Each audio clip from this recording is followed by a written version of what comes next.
कुछ रोबोट की व्यवस्था की जाए, उस खोजी जाए अगर भारत सरकार में या किसी प्राइवेट संस्था में अवेलेबल है रोबोट तो उसको भेजा जाए। 8 दिन टनल में फंसी 41 जिंदगियां।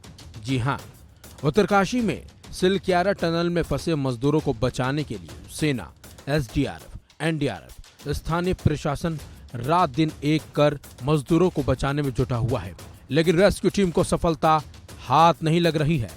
हालांकि सबको उम्मीद है कि जल्द रेस्क्यू ऑपरेशन खत्म होगा और सभी के सभी मजदूर बाहर सुरक्षित आ जाएंगे। दरअसल सभी मजदूरों को बाहर निकालने के लिए हर तरह की तकनीकों का इस्तेमाल किया जा रहा है। वहीं अब मजदूरों को लेकर एक बड़ी खबर भी सामने आ गई है। वो ये है कि मजदूरों को बाहर निकालने के लिए अब रोबोट का सहारा लिया जाएगा। आपदा सचिव रंजीत कुमार सिन्हा ने खुद इस बात की जानकारी दी है। रंजीत कुमार का कहना है कि रेस्क्यू ऑपरेशन में अब रोबोट की मदद ली जाएगी।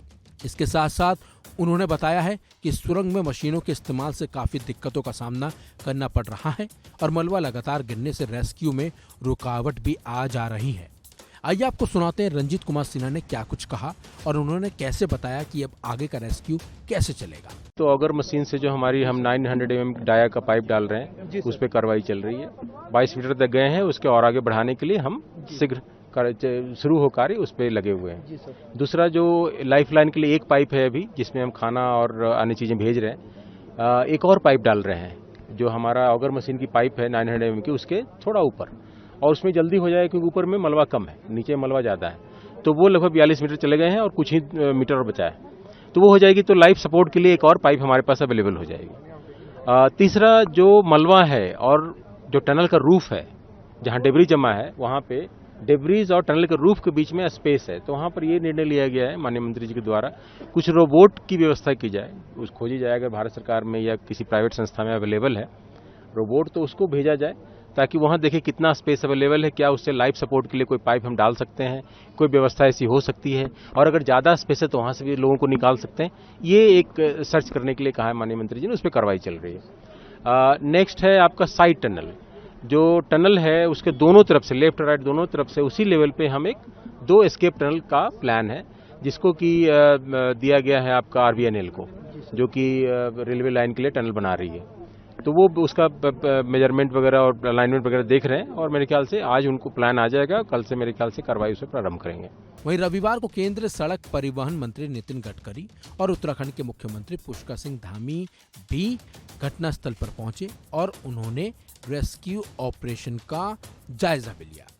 इसी बीच नितिन गडकरी ने कहा है कि निर्माणाधीन सुरंग में 7 से 8 दिनों से मजदूर फंसे हुए हैं। 41 मजदूरों को बचाने के लिए हर संभव कोशिश की जा रही है, बल्कि जल्दी सभी मजदूरों को बाहर भी निकाल लिया जाएगा। पिछले 7-8 दिनों से इस आपत्ति का मुकाबला हम सब लोग सब प्रकार के प्रयासों से कर रहे हैं। जो अंदर में जो लोग बैठे हुए हैं, जो अटके हुए हैं, उनके प्रति भारत सरकार को, उत्तराखंड की सरकार को और देश की जनता को उनकी सबकी बहुत चिंता है और हमारी सर्वोच्च प्राथमिकता है कि किसी भी प्रकार से उनकी जान बचाए, उनको बाहर निकाले। आज करीब 2 घंटे मैंने हम लोग सभी कंसर्निंग ऑफिसर जो यहाँ काम कर रहे हैं उनके साथ सभी प्रयासों के बारे में टेक्निकल चर्चा हुई।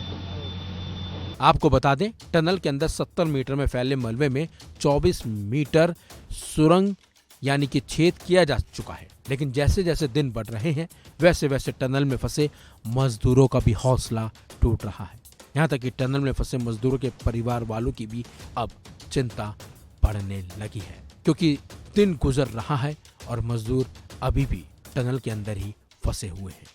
फिलहाल इस खबर में बस इतना ही। अपडेट्स के लिए बने रहिए वन इंडिया हिंदी के साथ।